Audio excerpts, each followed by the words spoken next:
Hello વિદ્યાર્થીઓ, ધોરણ 11ની અંદર વિષય નામાના મૂળ તત્વો, આપણું 7મું ચેપ્ટર ખાસ આમનોંધ.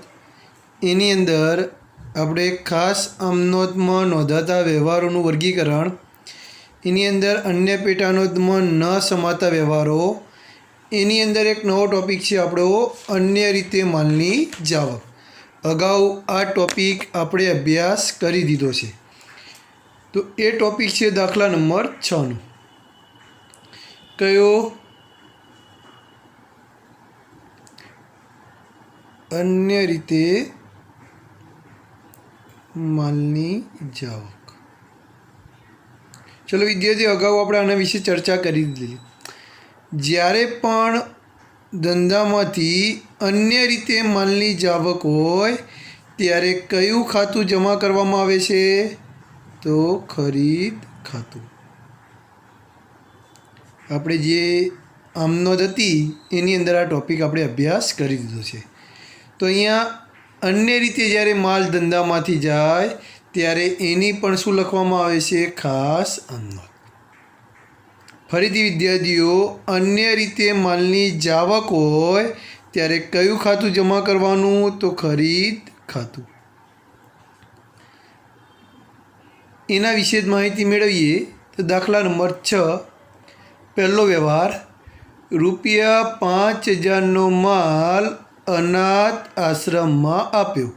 ચલો, આપણે કોઈ જગ્યાએ માલ અનાથ આશ્રમમાં આપીએ તો આપણે શું કહીએ છીએ? ધર્માદામાં આપ્યો. શું કહીએ? ₹500 ધર્માદામાં આપ્યા. ₹500નો માલ ધર્માદામાં આપ્યો. તો એનો મતલબ કે માલ ધર્માદામાં આપ્યો, અન્ય રીતે માલ ધંધામાંથી ગયો, ખરીદ ખાતું જમા કરીશું. અને કઈ રીતે માલ ધંધામાં ગયો? તો અનાથ આશ્રમમાં આપ્યો. એટલે કે આપણી આનો ધર્માદા ખાતે ઉધાર, તે ખરીદ ખાતે જમા. અને બાબતે જે લખીશું, માલ ધર્માદામાં આપ્યો.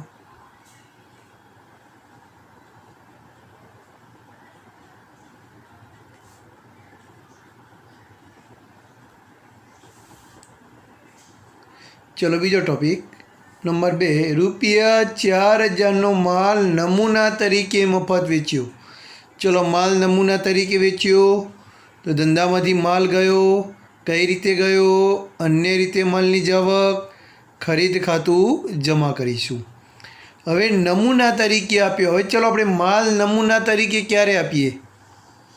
આપણી કોઈ કંપની હોય ને આપણી કંપનીએ જે વસ્તુ ઉત્પાદન કરી હોય એને લોકો ઓળખતા થાય, વસ્તુની માંગ કરે, એના માટે આપણે નમૂના તરીકે, સેમ્પલ કહીએ આપણે, એ રીતે માલ બનાવી નમૂના તરીકે આપ્યો.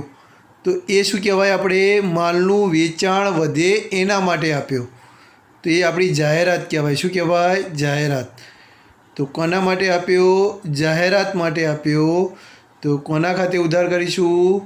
જાહેરાત ખર્ચ ખાતે ઉધાર, તે ખરીદ ખાતે જમા. ને બાબતે જ લખીશું, માલ નમૂના તરીકે આપ્યો. ચલો ત્રીજો ટૉપિક. ₹8000નો માલ ધંધામાંથી અંગત વપરાશ માટે લઈ ગયા. ચલો, અંગત વપરાશ માટે કોણ લઈ જાય? તો ધંધાનો માલિક. કોણ લઈ જાય? ધંધાનો માલિક. અને માલિક લઈ જાય તો તેને શું કહેવાય? ઉપાડ કહેવાય. ને ઉપાડ ખાતે હંમેશા શું હોય? ઉધાર હોય. ને અંગત વપરાશ માટે લઈ ગયા એટલે કે અન્ય રીતે માલની જાવક, ખરીદ ખાતું જમા કરીશું. શું આમનોંધ કરીશું? ઉપાડ ખાતે ઉધાર, તે ખરીદ ખાતે જમા. અને બાબતે જે લખીશું, 8000 માલ અંગત વપરાશ માટે લઈ ગયા. ચલો નંબર 4, 3000નું ફર્નિચર ₹2800નો માલ આપીને ખરીદ્યું. ચલો વિદ્યાર્થીઓ, અહીંયા આપણે જોઈએ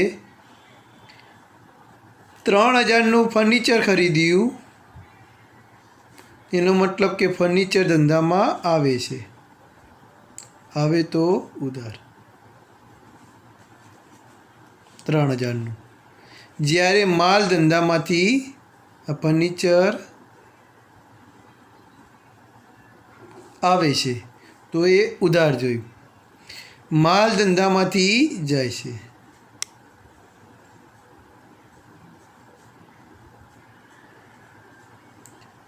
પણ માલ કેટલાનો ગયો? ₹2800. તો હંમેશા યાદ રાખવાનું કે આપણા ધંધામાંથી કેટલી રકમ જઈ એટલી રકમથી જ નોંધ કરવાની. તો ધંધામાંથી કેટલાનો માલ ગયો? ₹2800નો. એક વસ્તુ આપીને બીજી વસ્તુ ખરીદીએ ત્યારે બદલા ચૂકવણી કહેવાય. ને બદલા ચૂકવણીની અંદર નફો એ ખોટની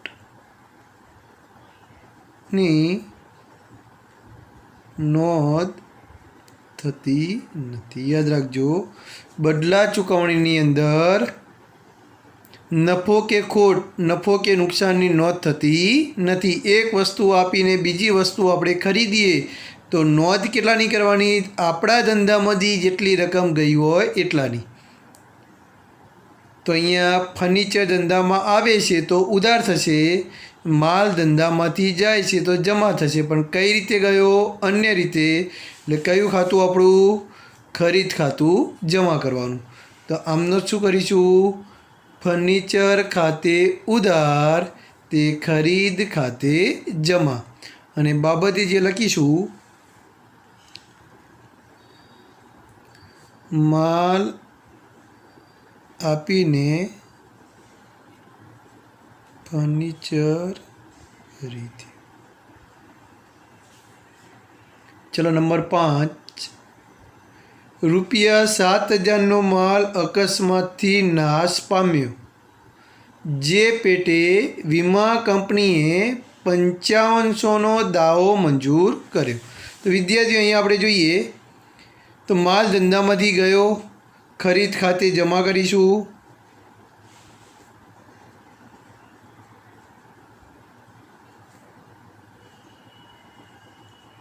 કેટલા હજાર? 7000. હવે 7000નો માલ બળી ગયો, અકસ્માતથી નુકસાન થયું, એનો આપણે વીમો લીધો તો વીમા કંપનીએ દાવો મંજૂર કર્યો. તો વીમા કંપની જોડે હવે આપણું શું બન્યું? લેણું બન્યું. લેણું હંમેશા શું હોય? ઉધાર હોય. તો હવે વીમા કંપની આપણને ચૂકવી આપશે કેટલા રૂપિયા? ₹5500. તો અહીંયા લખીશું વીમા કંપની ખાતે ઉધાર. કેટલા? ₹5500. પણ માલ કેટલાનો બળી ગયો તો? 7000.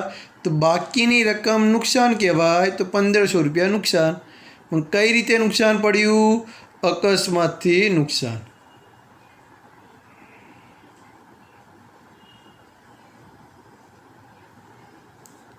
તો આમનો જ આપણે શું કરીશું? વીમા કંપની ખાતે ઉધાર 5500, અકસ્માતથી નુકસાન ખાતે ઉધાર 1500, તે ખરીદ ખાતે જમા 7000. અને બાબતે જે લખીશું, માલ આગમાં બળી ગયો,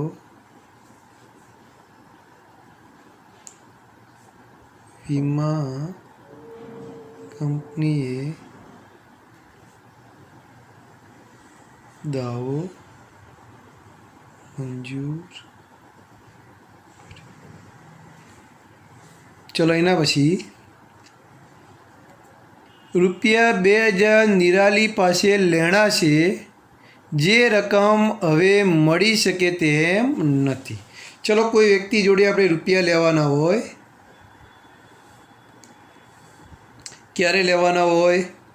જ્યારે આપણે એને વેચાણ કર્યું હોય ત્યારે.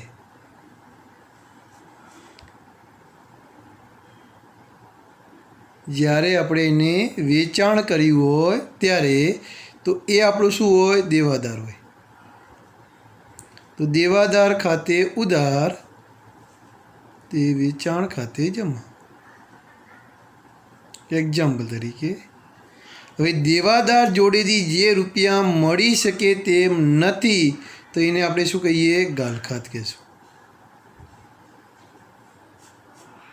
ગાલખાત ખાતે હંમેશા શું થાય? ઉધાર થાય. ગાલખાત એ ધંધાનું નુકસાન છે. આપણે પહેલાં ચેપ્ટરમાં વાત કરી હતી. નુકસાન ખાતે શું થાય? ઉધાર. જ્યારે પણ કોઈ વ્યક્તિ જોડે રૂપિયા લેવાના હોય, એટલે કે દેવાદાર જોડે રૂપિયા લેવાના હોય ને તે મળી શકે તેમ ન હોય તો એને ગાલખાત કહેવાય. ગાલખાત ખાતે ઉધાર કરો અને દેવાદારનું ખાતું શું કરવામાં આવે છે? જમા કરવામાં આવે છે. દેવાદાર ખાતે જમા. તો વિદ્યાર્થીઓ યાદ રાખવાનું, જ્યારે પણ કોઈ વ્યક્તિ જોડે રૂપિયા લેવાના હોય ને તેમાંથી જે રકમ મળી શકે તેમ ન હોય તેને ગાલખાત કહેવાય. ગાલખાત ખાતે ઉધાર કરી દેવાદારનું ખાતું જમા થાય છે.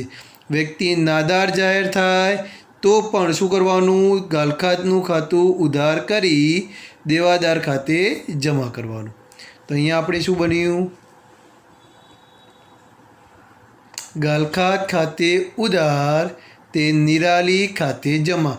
નિરાલી આપણી શું કહેવાય? દેવાદાર કહેવાય. અહીંયા નામ આપ્યું હતું તેથી આપણે નામ લખ્યું. ન આપ્યું હોય તો કયું ખાતું જમા થાય? દેવાદારનું. અને બાબતે જે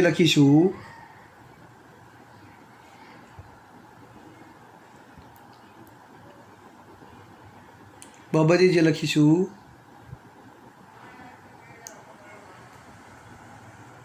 નિરાલી પાસેથી રકમ મળી શકે તેમ નથી તેથી ગાલખાત પડી.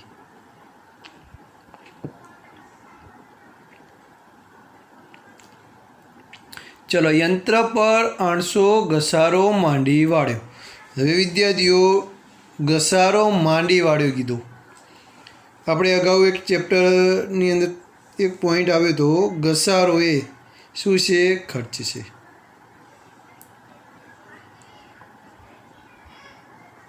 અને ખર્ચ હોય તો એ શું થાય? ઉધાર થાય. ઘસારો ખર્ચ કરો પણ કેવો?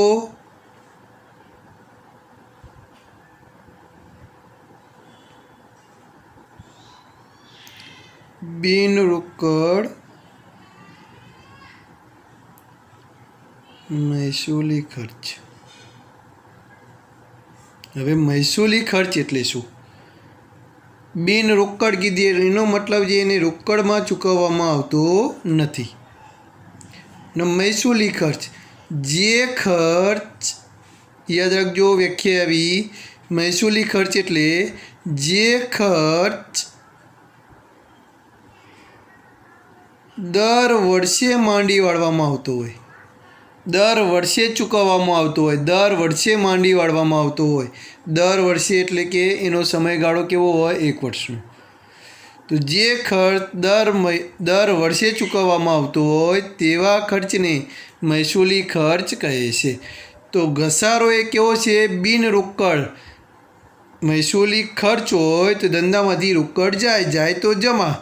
પણ અહીંયા બિન રોકડ કીધો એનો મતલબ કે એને રોકડમાં ચૂકવવામાં આવતો નથી. એને શું કરવામાં આવે છે? માંડી વાળવામાં.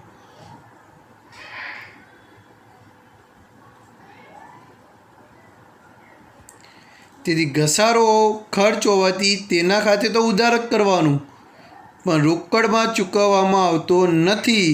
તેથી એની આમનો શેના ઉપર ઘસારો માંડી વાળ્યો? યંત્ર ઉપર. તો રોકડના બદલે યંત્ર ખાતે લખાશે. જો ઘસારો રોકડમાં ચૂકવવામાં આવતો હોત તો રોકડ ખાતું જમા થાત, પણ ઘસારો એ શું છે?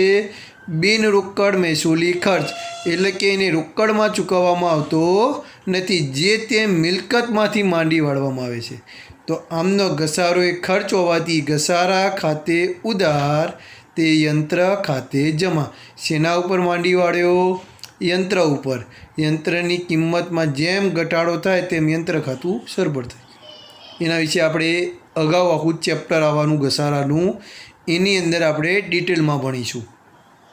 પણ અહીંયા યાદ રાખવાનું, જ્યારે કોઈ મિલકત ઉપર ઘસારો માંડી વાળીએ ત્યારે ઘસારા ખાતે ઉધાર કરી જે તે મિલકત ખાતે શું કરવાનું? જમા કરવાનું. ને એના પછી માર્ચ મહિનાનો પગાર 3800 ચૂકવવાનો બાકી છે. અહીંયા જુઓ, પગાર ચૂકવવાનો બાકી કીધો. એમ કીધું હોત પગાર ચૂકવ્યો તો ધંધામાંથી રોકડ જાય તો એ જમા થાય, રોકડ ખાતું. પણ અહીંયા પગાર ખર્ચ છે, પગાર ખાતે તો ઉધાર જ થવાનું. પરંતુ અહીંયા શું કીધું છે? પગાર ચૂકવવાનો બાકી છે, ચૂકવ્યો નથી. તેથી રોકડ ખાતું જમા થશે નહીં. પગાર ખાતું ઉધાર થવાનું. પગાર ચૂકવ્યા, પગાર ચૂકવવાનો બાકી છે, પગાર એ ખર્ચ જ બન્યો. તો પગાર ખાતે શું કરીશું? ઉધાર કરીશું. પગાર ખાતે શું કરીશું? ઉધાર કરીશું. પરંતુ ચૂકવવાનો બાકી કીધો, તેથી ચૂકવવાના બાકી પગાર ખાતે જમા. ચૂકવવાના બાકી પગાર ખાતે જમા. તો અહીંયા આમનો શું કરવાની? પગાર ખાતે ઉધાર, તે ચૂકવવાના બાકી પગાર ખાતે જમા. અને યંત્ર પર ઘસારાની જોગવાઈ કહેવાય. શું? એ જોગવાઈ કરી. અને છેલ્લે આમનો શું કરીશું? પગાર ખાતે ઉધાર, તે ચૂકવવાના બાકી પગાર ખાતે જમા. 7800 7800. વ્યક્તિ એટલે કે જો આ વ્યવહારની અંદર કોઈ વ્યક્તિનું નામ આપ્યું હોત, દાખલા તરીકે માર્ચ મહિનાનો પગાર સંજયને ચૂકવવાનો બાકી છે. માર્ચ મહિનાનો પગાર ₹7,800 સંજયને ચૂકવવાનો બાકી છે. વ્યક્તિનું નામ આપ્યું હોત તો અહીંયા વ્યક્તિ ખાતે અસર થાત. તો શું આમનો થઈ જાત? એક્ઝામ્પલ તરીકે તો સંજય ખાતે લખાત. તો વિદ્યાર્થી યાદ રાખજો, જો વ્યક્તિનું નામ આપેલું ન હોય તો ચૂકવવાના બાકી પગાર ખાતે લખવાનું, અને વ્યક્તિનું નામ આપ્યું હોય તો અસર કોના ખાતે આપવાની? વ્યક્તિ ખાતે. તો આમનો શું કરી દેવાની? પગાર ખાતે ઉધાર, તે સંજય ખાતે જમા. અહીંયા વ્યક્તિનું નામ નથી આપ્યું, તેથી આપણે આમનો શું કરી? પગાર ખાતે ઉધાર, તે ચૂકવવાના બાકી પગાર ખાતે જમા. છેલ્લે ટોટલ કુલ સરવાળો 37,400 37,400. તો અહીંયા આપણે અન્ય બાબતની જે કહીએ, અન્ય રીતે માલની જાવક, એ દાખલા નંબર 6 આપણે પૂરો કરીએ છીએ. વિદ્યાર્થીઓ, તે ઉપરાંત આ ચેપ્ટર પૂરું થયા પછી આપણે એક ઝૂમ ઉપર લેક્ચર લઈને આની તમામ ડિફિકલ્ટી આપણે સોલ્વ કરીશું. Okay, by.